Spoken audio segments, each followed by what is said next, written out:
Number 3 of Day 9 Daily number 375. Yes. And in this part, we've seen Select. In part number 2, we introduced this idea that Zergs have been doing a better and better job of forcing the Terran to feel a little passive. And often Terrans feel completely trapped, unable to win at any point, and they don't know what to do. And we saw Select do a lot of aggression at the start and then just hole back up into this defensive position. And we're going to examine the way he follows it up and does a crushing momentum swing back to his opponent. The momentum is continuing to work in Zerg's favor, right? He has all his macro hatches up. He has all the necessary upgrades. His Zerglings right now don't have any upgrades themselves. A lot of times you'll see Zergs a little bit delayed on those. We see the carapace. We see the +1 air attack. And at this point in time, it is important that you just have general good response time. Like we see Select, I think overstimming, probably just could have boxed and stimmed the front half. But the thing that's really helping him a lot here is placement. He's just placing his Marines around in good locations. He's going to inch his tanks forward, but look at this. No Thors being made, focusing heavily on those tanks. We're not seeing it in this game, but if you try to get Thors too early, and you have just 3 tanks at the front, he'll just run a bunch of Zerglings up and kill you. You must get these tanks up very, very early. And again, when you take your third, what do we say it was okay to do? To go apeshit with the turrets, man. To go nuts. Build the turrets. Build the turrets. Now, Select is doing a drop. You can do this, but don't feel that obligated to. I think it's reasonable to do every now and again. But hilariously note that we're at the 15-minute mark. This starport has basically done nothing for a long time. We're not about getting a lot of medevacs. We're about getting a lot of tanks, a lot of Marines, and most importantly, a lot of upgrades. You can get the +1 vehicle weapons. That's going to help a lot. Turtle, turtle, turtle. Rah, rah, rah. These drops are not designed to be the huge game-ending blows. And these are the things that I think a lot of people cling to, is a drop that he doesn't notice, where maybe they kill off a ton of drones. Those do not exist against good players. Ever. Now we see Select sort of gearing up to maybe get himself into a good position. We see a big army from Demaga ready here to intercept. When you're starting to get close to max and you're getting ready to do that big scary push, wait for a big upgrade to finish, and make sure you have a 4th command center on the way. Moving out with the 4th is the big one, and starting to repel these kinds of attacks as you move out is the real rough spot that a lot of players struggle with. Only when it's about move out time do we start getting some Thors up, maybe for some base defense, but in particular to really shove them back. See Select doing some very nice positioning things. But hey, our upgrades are getting really nice. They're starting to get really steamy.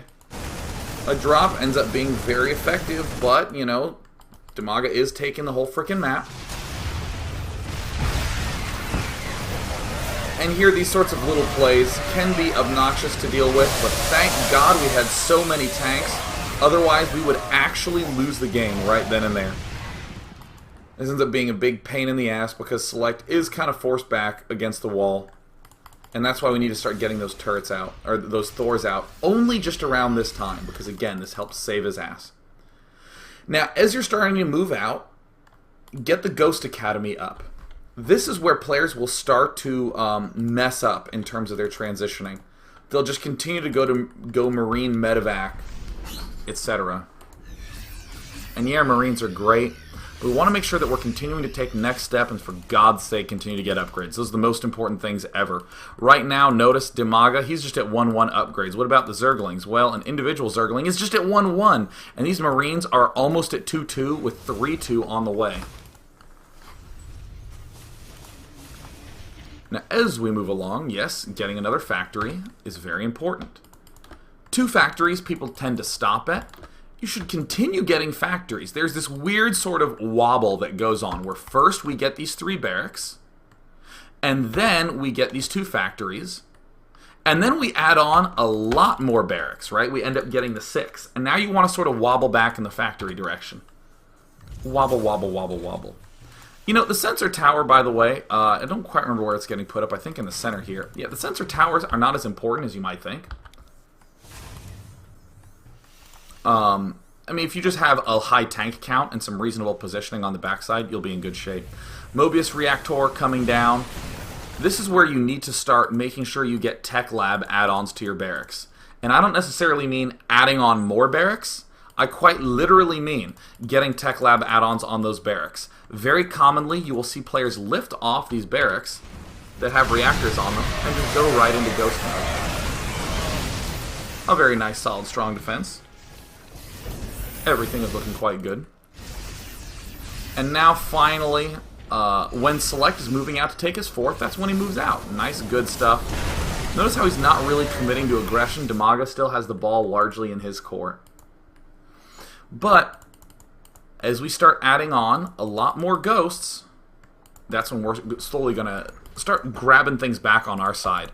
Now, at this point, you're actually seeing why having this many factories is important. We lost a lot of tanks in this initial engagement. I believe it was around here at 16 minutes. We had all these tanks outside the front. They helped us defend in these big engagements here. But then we started to lose them, and we had to get these Thors up.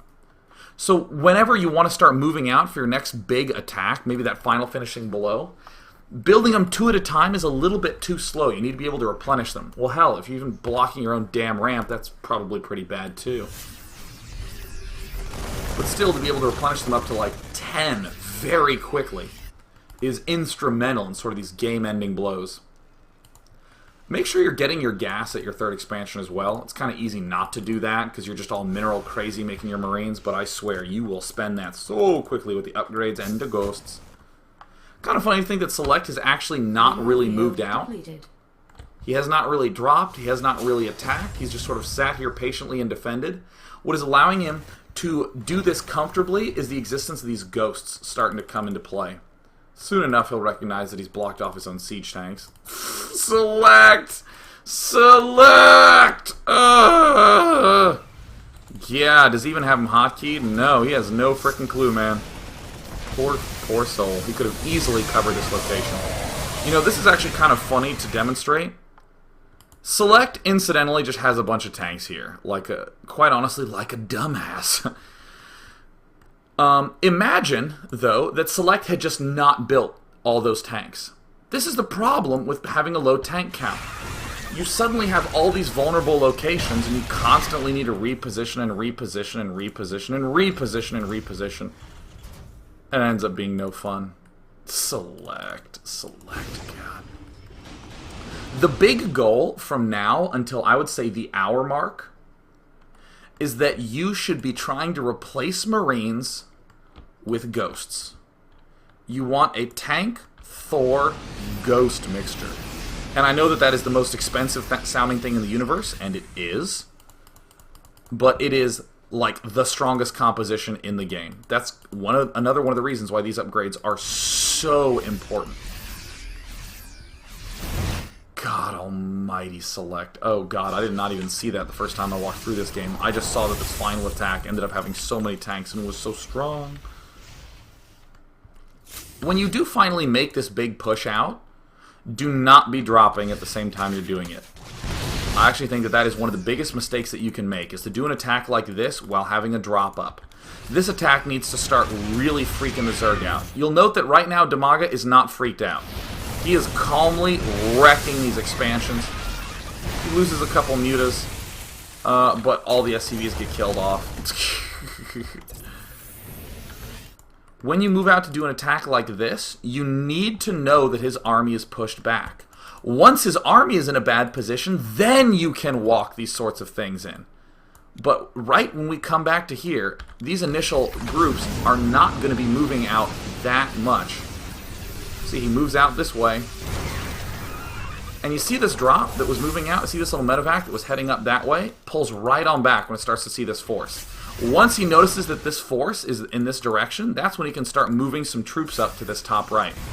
Only when he sees it really, really far deep into the depths. God, Select, will you ever notice? Will you ever notice? Will he ever know? Was it just his regular production?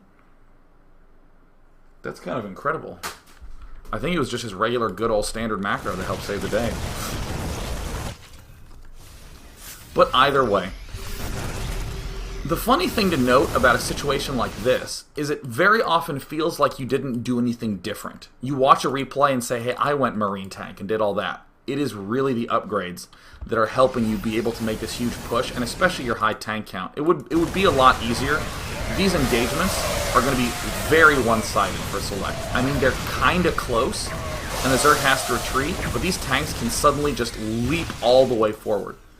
And what do we see back home? Mainly ghost production. Not that much being spent on the tanks. Now that we're starting to get all aggressive, we're trying to replace our Marines with ghosts. And of course, now that we see everything out of position, we're looking good. To note, Select is not going for the big jugular. He's not trying to kill his opponent off. He's trying to choke his opponent.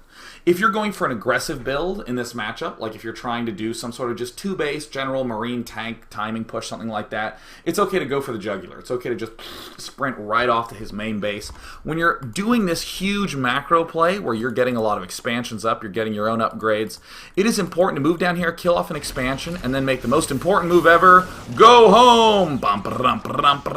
That is the most important thing to do a lot. Select is going to chill. Select is actually rarely ever going to pierce the core set of bases from Zerg.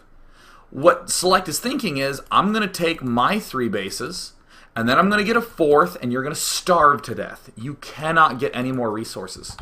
Watch Select. Select really doesn't move out that much anymore at this point in time. He's just killing off fringe expansions. That's what makes this style of play quite weird. If we go into macro mode and we end up taking our 3rd base and we end up getting our upgrades and we're trying to win with a really ultra mad, crazy, powerful late game attack, all our decisions about where to attack are completely different. We want to just limit his expanding. You'll see this all the time. Especially on like Tal'Darim Altar. You just keep killing the 4th, keep killing the 4th, keep killing the 4th, returning home after every single time. And only after he's feeling really confident, he's made sure that these bases are done. Only once this entire game has Select ever really gone for the jugular. The rest of the time it's been upgrading, getting a lot of ghosts, which easily snipe everything. This final engagement is something that really should be the final thing. When you end up with this big mix, you're just basically assuming, yeah, I'll go ahead and win that straight up. Easy peasy. But you want to limit these expansions, tons and tons and tons and tons, and then maybe for a final death blow. Maybe not. You can actually kind of sit and wait and scan and keep getting ghosts. That's what MVP does. It's really, really, really good. Really hard to stop. A great example of kind of another game that looks similar to this one is MVP versus Nestea, the final game from BlizzCon. You'll see MVP doing drops, doing kind of little pokes and prods. The most important thing is replacing Marines with ghosts, trying to have a lot of ghosts at the end. Let's take some freaking questions, and then I am getting ramen. I earned this ramen. God, I'm going to get so many noodles in there. Oh, God. I was unable to get ramen last night. Oh, God, I want that ramen so badly. You know what? Let's just take 3 questions. I'm going to call it now. 3 questions. That's all I'm taking. F5. F5. F5. Yeah.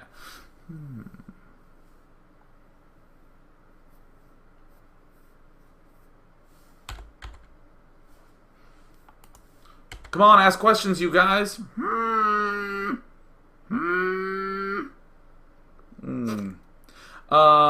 Undead Phoenix asks a very reasonable question. I noticed at one point Select only stemmed a 1/3 of his Marines during one push with Mutas. Would you say that not panicking is super important in these seemingly scary encounters? I think it's I would describe it as just a good habit to get into, to just box like the first front 6 Marines and go for it.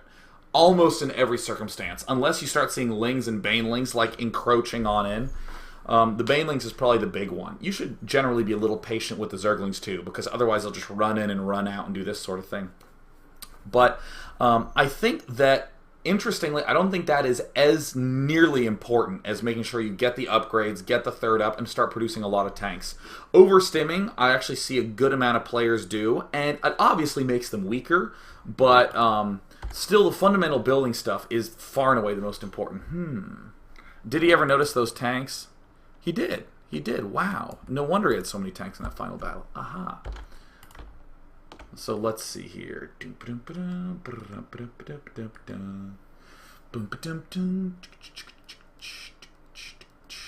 So, Thaniri says, Day 9, when I do my tank push, I end up facing upgraded lings, which rip me apart, or a counterattack. How do I scout this? An important thing in that sort of circumstance is, again, the tanks, weirdly, are the big helping point for that. You can do little things like running 2 Marines along the flanks, just like stim 3 Marines, 1 on each flank, and 1 to run straight ahead. That's a big one. Having the tanks up so that way you can siege up and run behind them. But I would say most importantly of all are scans. You don't mule very much in late game with Terran. I'm actually going to come back to the game and I'm just going to watch the select cam. Yeah, as he's starting to move out, he's just scanning. I'm actually going to speed it up. Yeah, he has this center watchtower and everything. But I bet you when he starts to move out, we're going to see a lot of scans. If these counterattacks are a problem, obviously a sensor tower, like that's going to help. But then he's starting to move this way. Let's see how Select ends up moving out. Come on, Select, come on. He's moving out. Yep, scan right there in the middle. Literally, he's walking from here to here, he scans. Scanning here is good. Scanning there is good. Counterattacking so good against Terran. Things like that. Don't you wish you'd scanned? And we even see Select actually kind of saves up his energy a good bit. Yep, another scan. Look at this. A scan right here. Another scan would likely end up coming down here. Yep, scans another one just to pick off some of those creep tumors. I'd probably want to scan there if I had the energy to. Doing a lot of those sorts of scans. Whatever you do, if counterattacks are giving you trouble, don't let it convince you that you should do something wildly different. Stay kind of the same. And just try to work on some of those non-unit changing responses. Try to keep your unit mix about the same. Alright.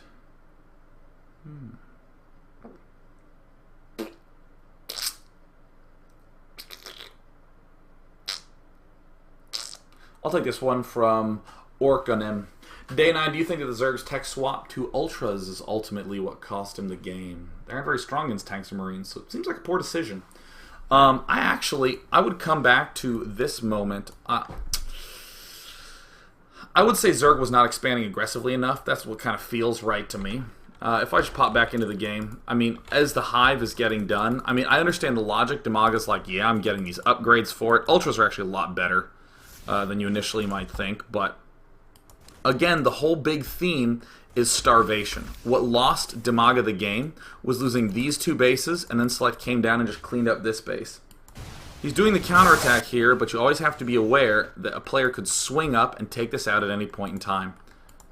Damaga obviously can't get that many drones mining minerals. I mean, if you have 4 bases, you're not going to be getting any better mineral income with 5th and 6th, but you can definitely up the gas upgrades. I mean, at this point, it seems reasonable for Damaga to get those Ultras, but then all of a sudden this dies and this starts to die. Even if you get Broodlords up, Broodlords have the same sort of immobility problem. So the drops and the Marine counterattacks end up being super gosu. So now that I'm done with the daily, Skyrim tomorrow! Oh! I'm going to get up at 7:30, I'm going to shower, I'm going to shave so I'm not so hairy, and then what I'm going to do is I'm going to get on my Skyrim outfit, I'm going to put it on, and I'm going to feel all squeaky special, and then I'm going to go jump into it. I intentionally have read no character creation tip sheets, nothing about the world experience at all. I want to hop into it fresh. I have it preloaded, it's ready to go. I'm excited. And it'll be at 9 a.m. PST tomorrow. Submit to me the Fun Day Monday replays to Monday at day9.tv. 9 a.m. PST. Tell everyone I'm going to go start tweeting photos of my clothing. Ah!